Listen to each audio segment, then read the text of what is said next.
Hi, I'm Mickey. And I'm Ryan. And this is Hiseerie.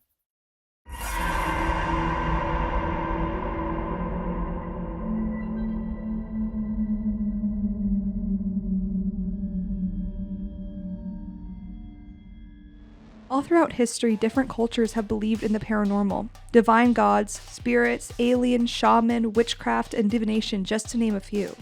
Supernatural occurrences are reported all around the world and have become ingrained into pop culture. Since the beginning of humanity, people have been questioning the bigger picture of existence. What is really out there? Where do we go when we die? Are there aliens? Ghosts? Bigfoot? So tonight we're out in the great outdoors. Again, I'm loving it. And we're sitting around the fire to tell some little campfire stories. We're going to talk about some cryptids, just weird stuff going on in the state, and, urban legends that we grew up with. Don't get too spooked.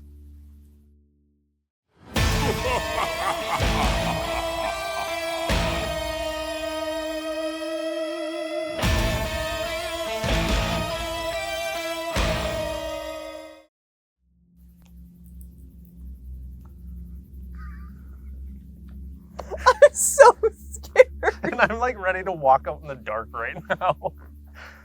Do I need to prove it? No. Okay.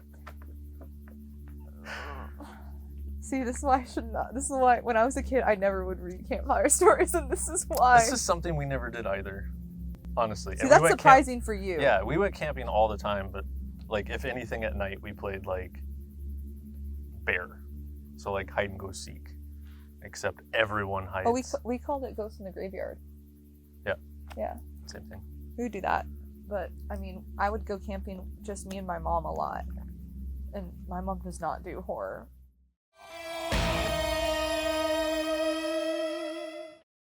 So this one's not really scary at all. It's just an urban legend that's really famous. And I'd heard of this when I was younger. I've never been to Fargo. Won't even pretend like I have. Really? I have. Did the movie Fargo happen when you were there? No. Okay, well then I don't care. Fair enough.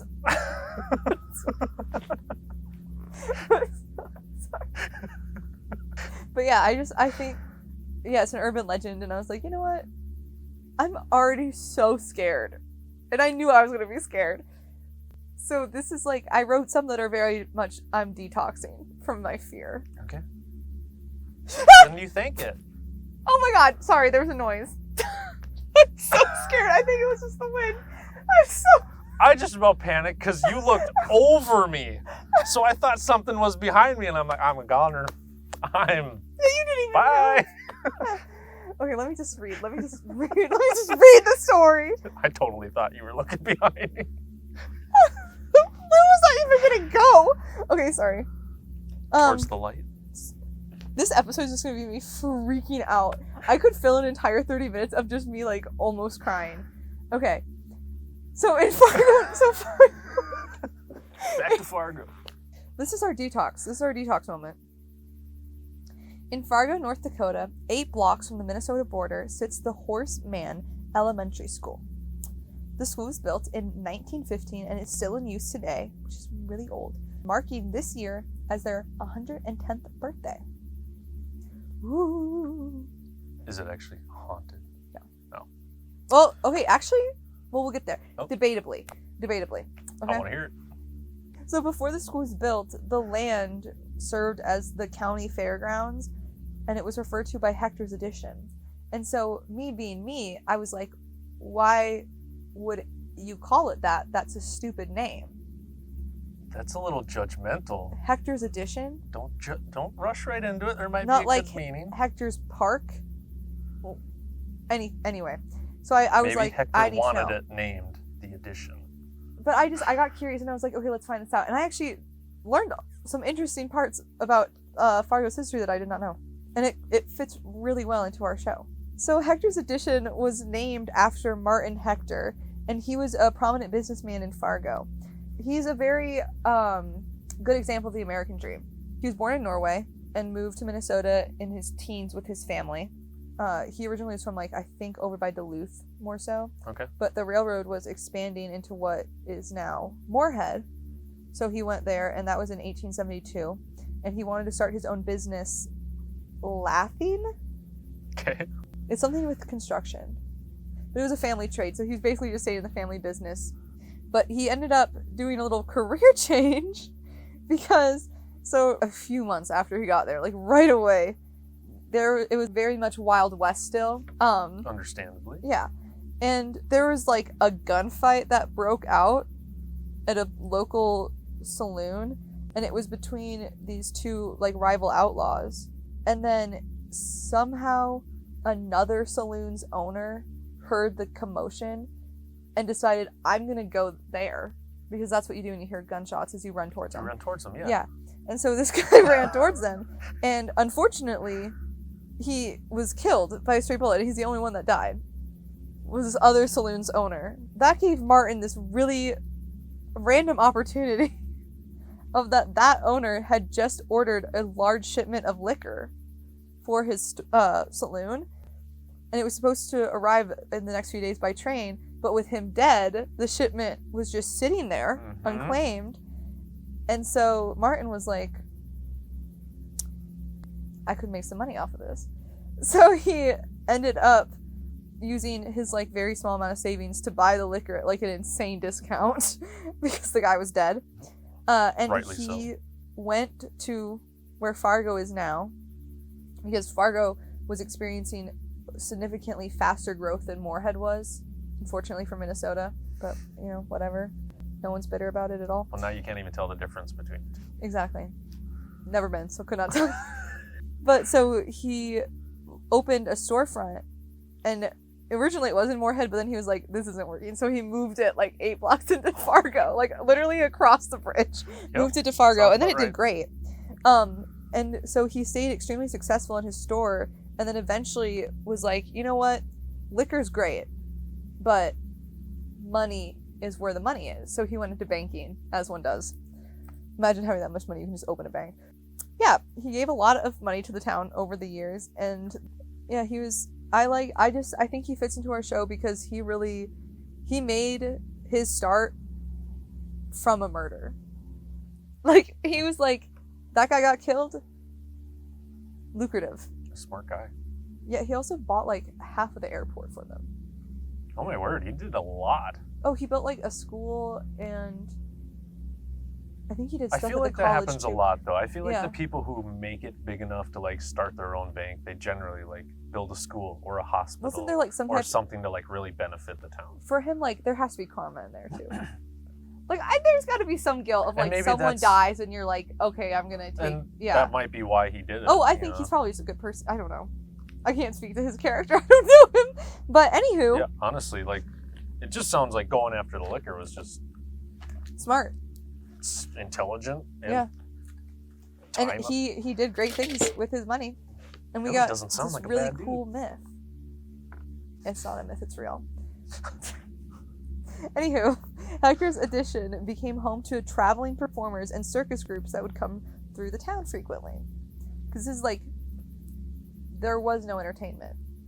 So this time was when Fargo and Moorhead were really flourishing, and so the larger attendance got larger, or like the larger the audience got, the larger the circus had to get, and it had like really big shows.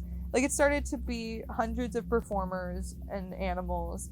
And for reference, so Burnham and Bailey Circus, like PJ Burnham or whatever his name is, they're still one of the biggest touring circuses in the world, and they made a stop at this fairgrounds and brought 64 completely full railroad cars. Like, it was a big deal. Oh. Yeah. Big town, or big circus. Mm-hmm. That is an event. So according to the legend, an elephant handler and his elephant, Ellie, aptly named, was walking around the property one night, and Ellie unexpectedly had a fatal heart attack and collapsed. R.I.P. And as devastating as this would have been for her handler, disposing of an elephant's body is not a small mission, and to have her picked up and hauled to the home base of the circus would be insanely expensive and time-consuming. and they couldn't just leave her there, or the town would have been like, why is there this giant rotting corpse on our land? You know, good. That'd be a good reaction to have.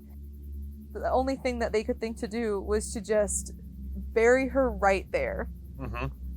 So it said that the circus was supposed to be the following day, and the townspeople would like not really take too kindly to an unauthorized elephant burial regardless. So during the night, a group of circus workers dug a hole big enough to fit this elephant. And kids who had been out playing that night reported seeing a group of adults frantically digging a large thing. So unless they killed someone. A very large someone. Very large someone. A few tons, if you will.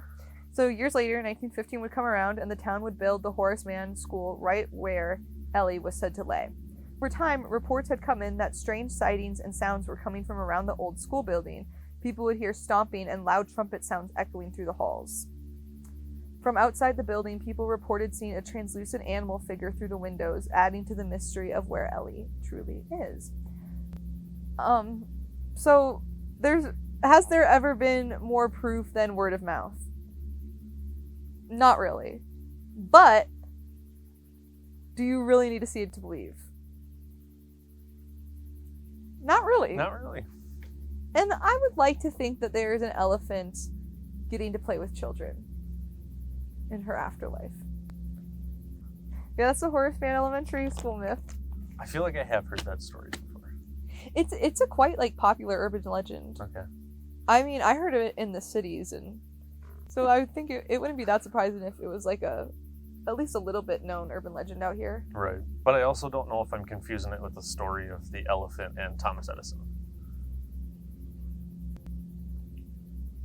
Because I believe there's that no elephant electricity was about Ellie. this. Yes, I think it was. So It's almost like there's a reason why elephants are nicknamed Ellie. I don't get it.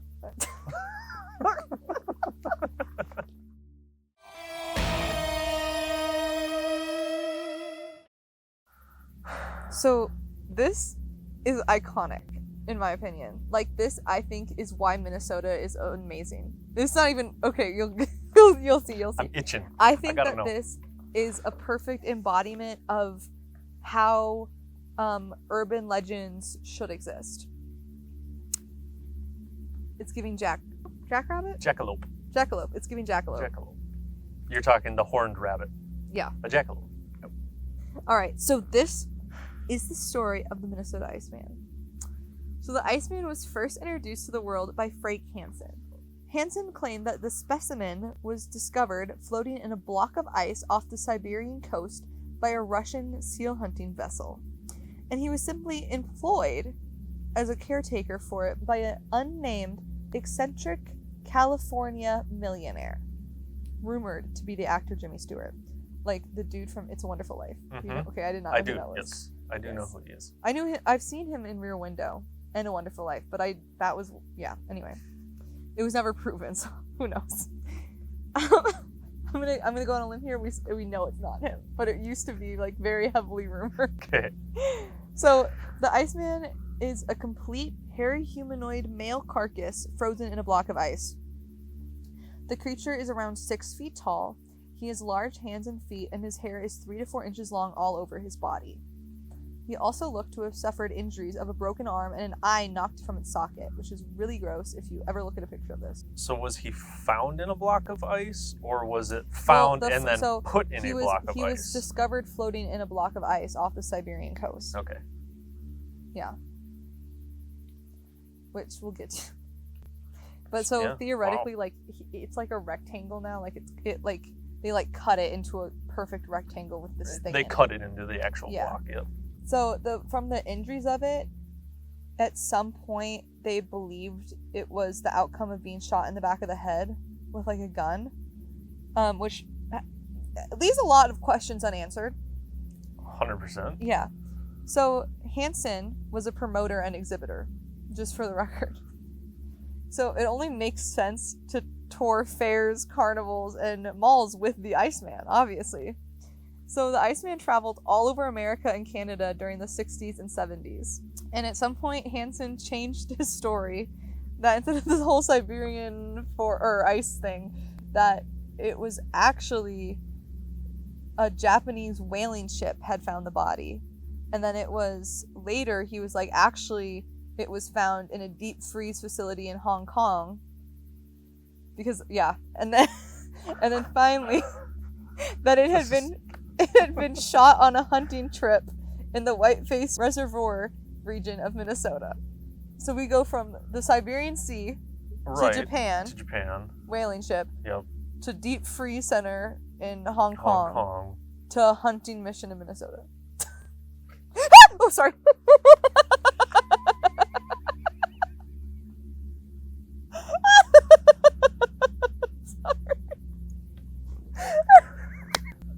I can't do this. That's what I was expecting. Just like kick the chair and start running.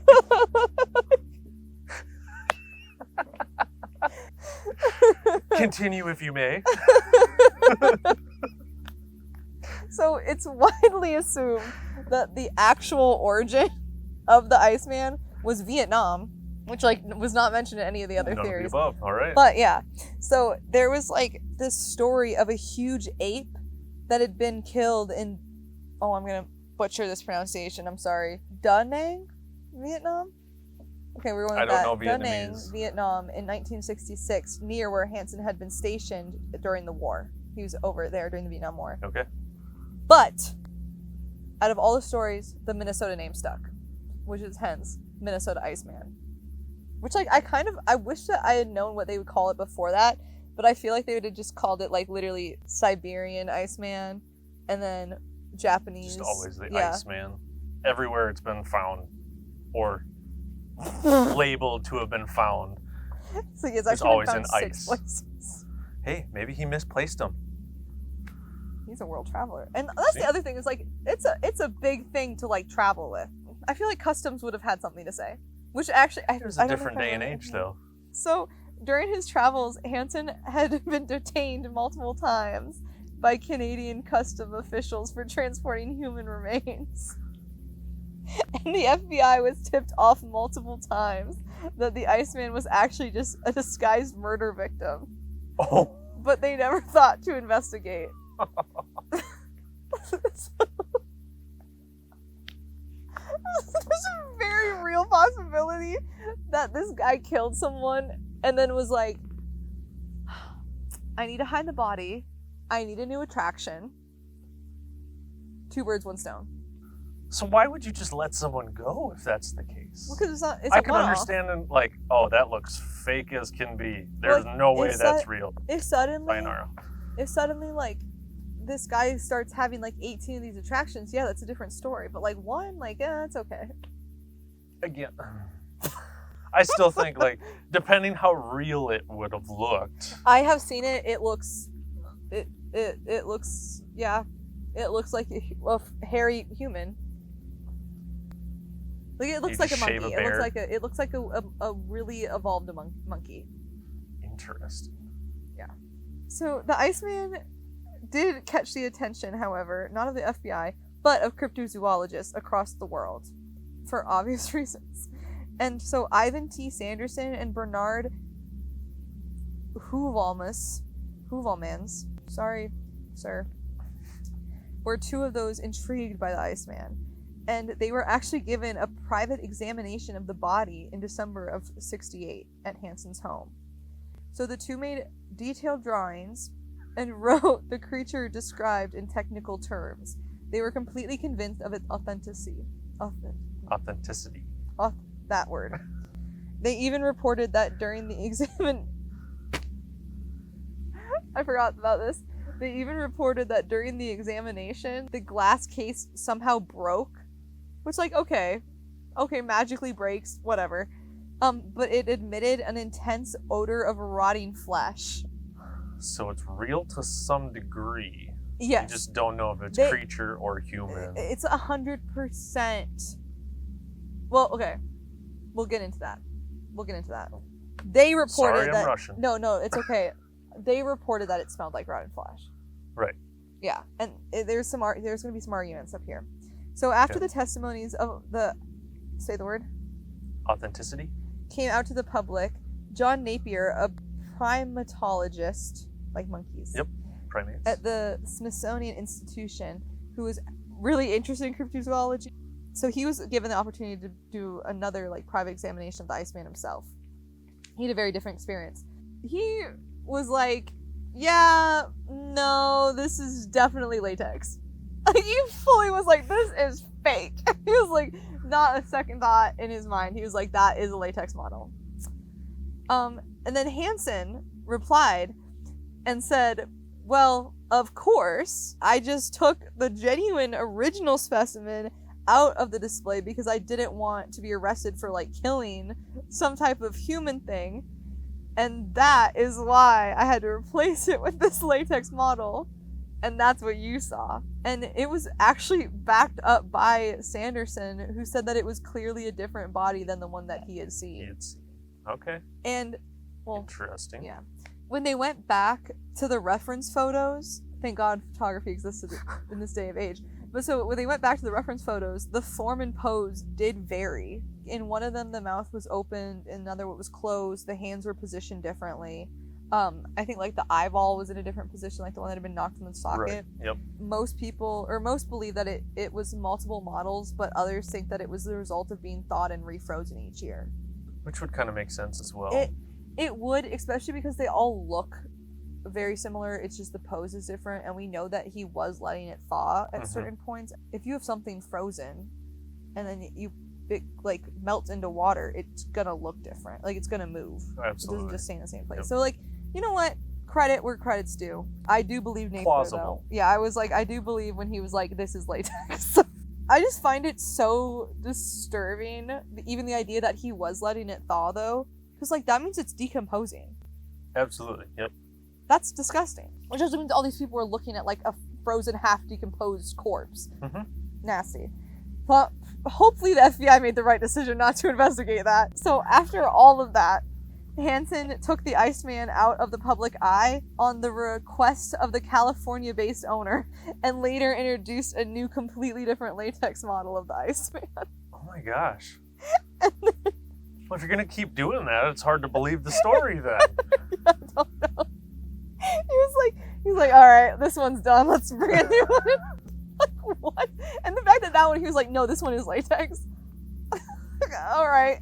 But yeah, so at the end of the day, it was like a total hoax. It was a total hoax, complete BS. No way that was real. But I do like that Minnesota got its name attached to it for literally no reason. Like, he's not even from Minnesota. It was just, they were like, he got hunted in Minnesota, and that's the name that stuck. So then we are forever known to be part of this. But it wasn't urban even legend. the first story, No. right? No, it was like fifth or sixth. California-based owner. Yeah, it traveled through here at fairs and stuff, but no, Minnesota had nothing to do with it. We just got someone. He once said that it might have been a hunting trip here, and then it became the Minnesota Iceman, and then it stuck like that. Traveled all around the country. Everyone knew it as that. Got shown as a hoax. So then our name got dragged through the mud. You can actually see the original Iceman on display in Texas, which is again not in Minnesota, but in Austin, Texas, at the Museum of Weird. It is on, like, it's on display there. They bought it on eBay in 2013. That sounds faked. Well, guess what? The whole thing is fake.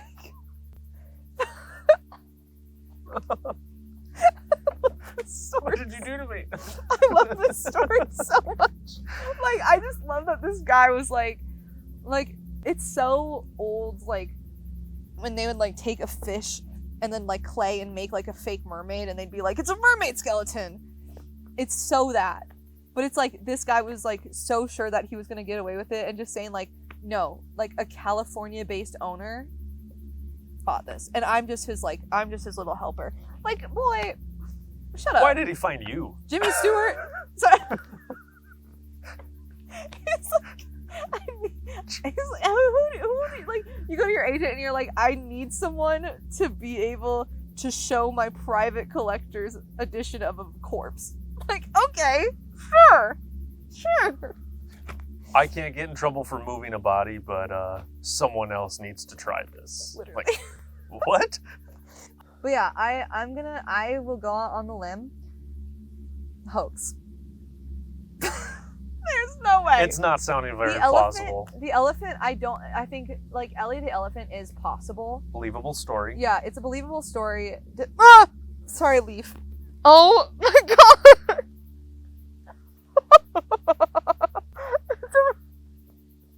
It's a believable story, but I don't think it happened just the way that they said it did. This, no way is any part of it true. So, my one question with the school, so like going back to the elephant, was the school just built on the same grounds or like directly above where this elephant's supposed to be? The school's decently big. Yep. So, but it's supposed to be like directly on top. Directly on top, okay. But no bones. No bones, no nothing. They've never checked. Well, when you're digging for a foundation, I would think you would have to run across some sort of bone. So I wonder if they either A, just pushed it into the pile, like, we don't want to talk about this, which does happen in history. Does happen. That's actually a very common thing in history. It's 1915. They're not going to deal with that. That's what I mean. Just push it into the hole, bulldoze over it. And little did they know, they could freeze it into a block of ice and make $1 million. I don't know. They could have sold it as dinosaur bone. We hope you enjoyed this episode, and if you want to support us and our station, you can see more behind-the-scenes content and full-length, uncut sessions on our Patreon at patreon.com/Hiseerie.